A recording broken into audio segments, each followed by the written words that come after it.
Hello everyone, Avenue Marcus, aka Marcus Antonius here, back here with a video for you, mostly responding to Xbox One versus PS4 controller stuff. The reason I'm doing this is because recently I saw a video from a guy, Techno Buffalo, doing like a controller comparison and finding all the good and bad stuff about it. The reason I watched it is because, well, I'm subscribed to Techno Buffalo and I actually enjoy their stuff. So this video isn't to criticize, well, it is to a little criticize just a bit, but it's not a hate video. That's the one thing I'm trying to get across, that it's not a hate video. I'm not trying to hate or slander or make anyone feel like that their review isn't worth it. That's all. But I am going to criticize and comment on things that they may have said and what I think about certain things, stuff like that. It's mainly here to have discussion. That's it. Anyways, on to the video. Now, he made some comparisons, and one thing I want to get out the way is he called it a gimmick, which is the light at the back of the PS4 controller. He called it a gimmick, jokingly, of course, and he said that he could see the light reflect on the TV. I'm gonna make fun of you real quick, not trying to insult you, but I'm just saying, how close are you sitting to your TV or monitor? How close are you? Are you this close? Because if that's the case, that would make sense. But I mean, there's nothing on the TV and I can barely see it.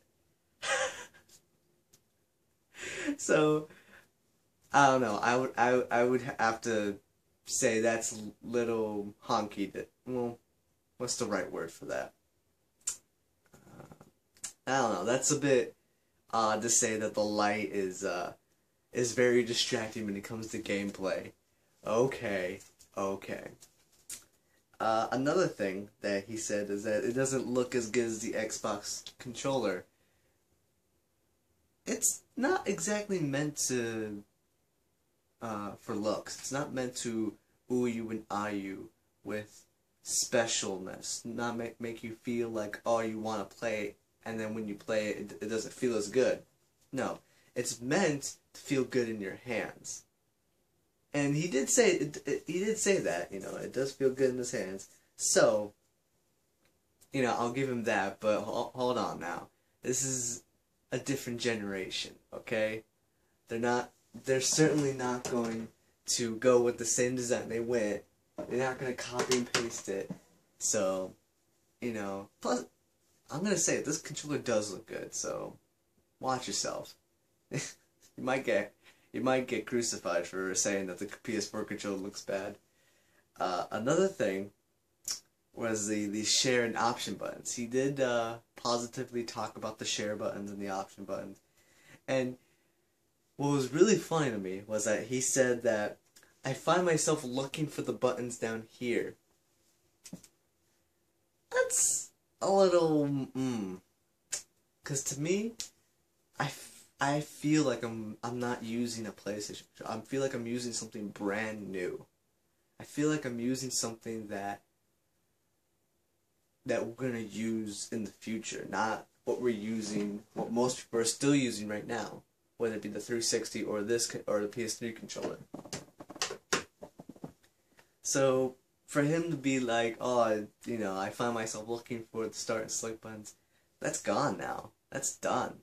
For some games, the select button is the trackpad. That's also a button, which I don't think he didn't talk about it. He just talked about the trackpad stuff where you can like do that and that stuff. But whatever. Other than that, it was a really good video, and I recommend you guys watching it. Oh, that's right. One more thing before I praise this video even more. This is about the vibration. He said on the Xbox One controller that using the vibration on the triggers makes him feel like he's immersed in the game more. Even though he made a point saying that we use controllers not to be so immersive, to know that we're actually playing a game and to escape our reality. I'm not directly quoting him, but that's briefly what he said.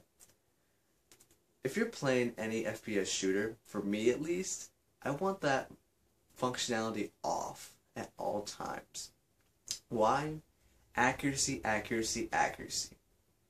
Because if you're ever playing a first-person shooter like Codfish, or Battlefield, or Killzone, or soon Titanfall for Xbox people, or anything else that requires you to be in a first-person view and to shoot people, me and a lot of other people would prefer not to have that functionality at all. Accuracy, accuracy, accuracy. That's the main key when it comes to these kinds of games. Especially if it's a very fast-paced game where you go shoot him 3 times and it feels like you shot him 1 time. So, I would say, that's a debatable topic for you to say, well, I would want to feel my triggers feel like I'm shooting a gun.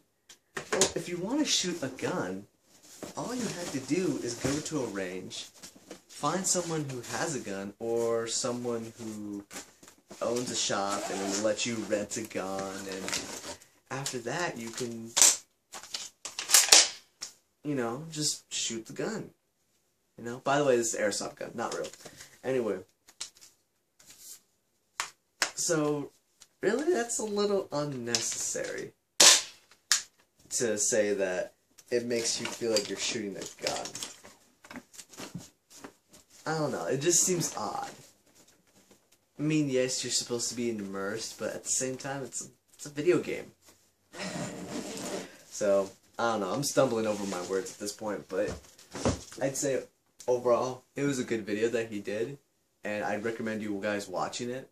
Anyone who does watch this video and hasn't watched the other one, because he's doing like a full PS4, Xbox One, which is better, stuff like that. So I would recommend you try it out. But that's all for me today. At least for when it comes to stuff like that, I'll actually do a PS4 and PS3 controller comparison. So that'll be coming out soon. But anyways, thank you all for watching. Please subscribe if you want. And follow me on Twitter because I need Twitter people. So yeah, thank you all and have a good day.